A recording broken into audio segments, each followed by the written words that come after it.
Near Pokrovsk, the Russians are constantly pressing. The assaults do not stop. In the grey hours of the day, they accumulate forces, and in the morning, they go on a new offensive. This was stated by the press officer of the 14th Operational Brigade, Chervona Kalina, of the National Guard of Ukraine, Maxim Bakulin, on the air at Kiev 24. They are constantly trying to put pressure, changing tactics from small infantry groups to larger-scale assaults, mechanized and also two-wheeled assaults, which have appeared en masse as a novelty among them, and in fact the assaults do not stop. These can be small, 2, 3, 5 small infantry groups, or they can be large ones with the help of equipment and with the support of artillery MLRS, he noted. According to Bakulin, up to 90 enemy manpower may participate in large-scale assaults, but there may be less manpower and more heavy armoured vehicles. The enemy tries to accumulate during the grey time of day. This is in the early morning and when it starts to get dark. And as soon as it accumulates, daylight comes, the enemy starts to move along the entire line in the area of responsibility of our brigade, he said. At the same time, Bakulin noted that the Russians specifically began sending their groups to storm simply through open terrain. If earlier we watched how they walked in a small group through the plantings, now we can watch how they simply walk through the fields. This is done so that the main force and their wings can see where the fire is coming from, where our drones are taking off from. Bakulin explained the tactics. He also notes that the occupiers surrender if they are left alone. It should be noted that Russian troops were most active at the beginning of the invasion in 2022 and in the fall of 2024. However, by the spring of 2025, the aggressors' offensive actions had noticeably slowed down and had effectively reached a dead end. Russian forces have failed to make any significant breakthroughs on the front lines, with minimal progress and huge losses. The situation at the front is not in Russia's favor. The enemy is faced with two key problems. The first is the impossibility of making significant progress. For several months, the Russians have been unsuccessfully storming Pokrovsk. This year alone, their losses have already exceeded 100,000 killed and wounded. The second problem is Ukraine's resilience. Having failed in its attempt to take over the country by military means, the Kremlin has turned to terror tactics against the civilian population.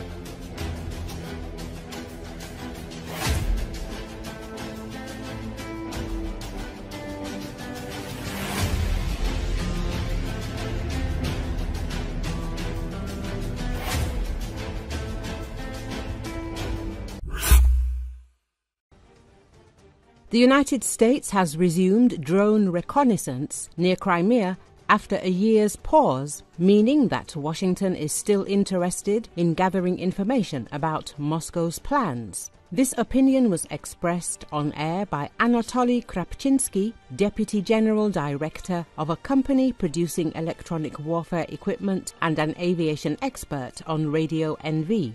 The United States wants to receive certain information about the existing forces of the Russian Federation and assessment of the actions. After all, what Trump says is one thing, and what the military in the Pentagon or NATO think about this is another thing.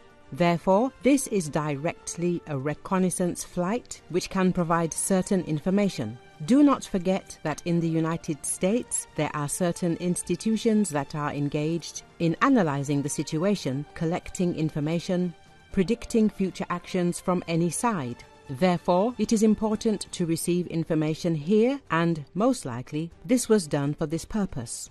The expert explained. Recently it became known that the US, after a year-long pause, resumed reconnaissance over the Black Sea, with its RQ-4B Global Hawk UAV.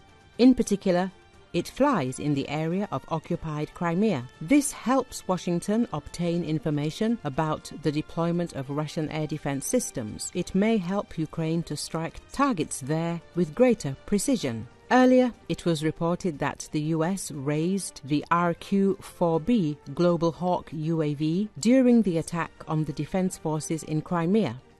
It was noted that the drone flew to Crimea several hours before the strike and spent about 7 hours in the sky over the peninsula. There is one topic on which Kyiv and Moscow will never agree, and yet, for both sides, this point is of the utmost importance: Crimea. Ola Kurishko, the Ukrainian president's permanent representative in Crimea, told Euronews that Russia implemented its 2014 techniques on all occupied territories. As Ukraine and Russia meet in Istanbul, questions are being asked about whether the talks could bring any progress, let alone a peace deal. While Russia seems to be holding up to its maximalist demands, widely seen as unrealistic not only in Kyiv but also outside of Ukraine, one of Kyiv's primary goals has been to prove to the US administration that it is the Kremlin and not Kyiv that is the main obstacle to a ceasefire. However, there is one topic on which Kyiv and Moscow will never agree, and yet, for both sides, this point is of the utmost importance: Crimea.